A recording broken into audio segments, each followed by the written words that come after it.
Hey everyone, welcome to week 6. We are jumping right into it. Today I want to talk about periods 1, 2, and 3, a little review. I'm not going to talk about much content today. I'm just going to talk about some tools in which you could use to help further your studying, especially considering that periods 1 and 2, all you're going to need to know is contextualization. So let's get into it. First of all, I've posted a few things to the study materials folder on Schoology, the first of which is, if you were with us on Friday in our Zoom meeting, we talked about a master contextualization sheet, which gives you contextualization points or ideas for each period. So that is posted to the study materials website, and you'll see that there's from periods 1 through 9. Of course, you don't have to look at periods 8 and 9. Periods 1 and 2 might be important, and then jump into 3 with gusto. If you know just the contextualization from period 1 and 2, that's all you'll need to know from this period to be able to master your test come Friday the 15th. Continuing on from there, you'll want to be looking at each one of those periods 3 through 7 with a little more detail, and obviously they're a little more robust since those periods cover a longer period of time and have a little more points of discussion. So that's the first new addition to our study materials. The second is something called the APUSH course framework. And here you'll see it's a chart. And basically this is a document released by the College Board which tells teachers everything that we need to teach you in sort of broad strokes. This material, this chart from periods 1 through 7, again, you can kind of ignore 1 through 2, would be a wonderful resource to study when thinking about your introduction paragraph to a DBQ and those 3 reasons that you'll have to give that will frame your body paragraphs when you get into the actual writing of the essay. If you can explain each one of these ideas, each one of these points, you have a great grasp of the material. So use this as a tool.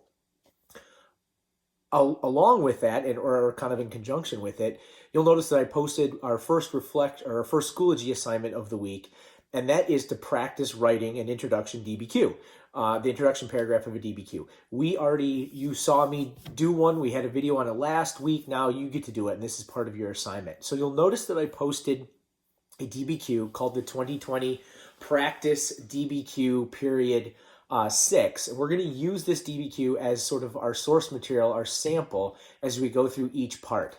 So this week we're going to look at the introduction paragraph that you'll be doing today, due on Wednesday, and then the second part we're going to tackle with the video that I'll probably post Wednesday or Thursday morning that'll talk about how to write evidence, and that's the second part.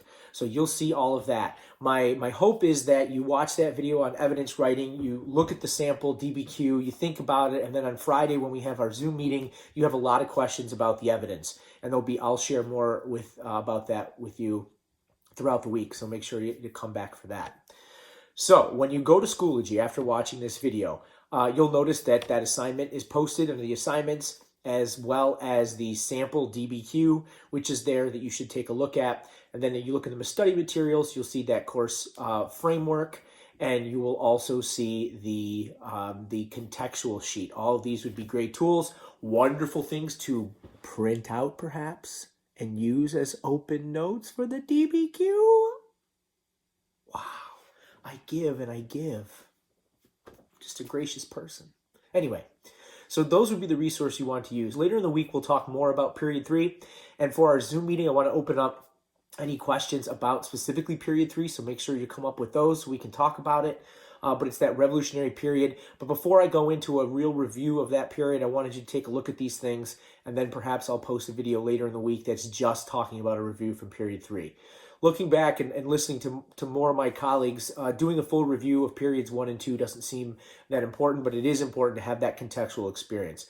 So as you continue your studying this week, looking at period 3, which is that revolutionary constitutional period, jumping into period 4, remember that this is going to be sort of the crux, the center, and the beginning perhaps of your DBQ. What period it covers? No idea.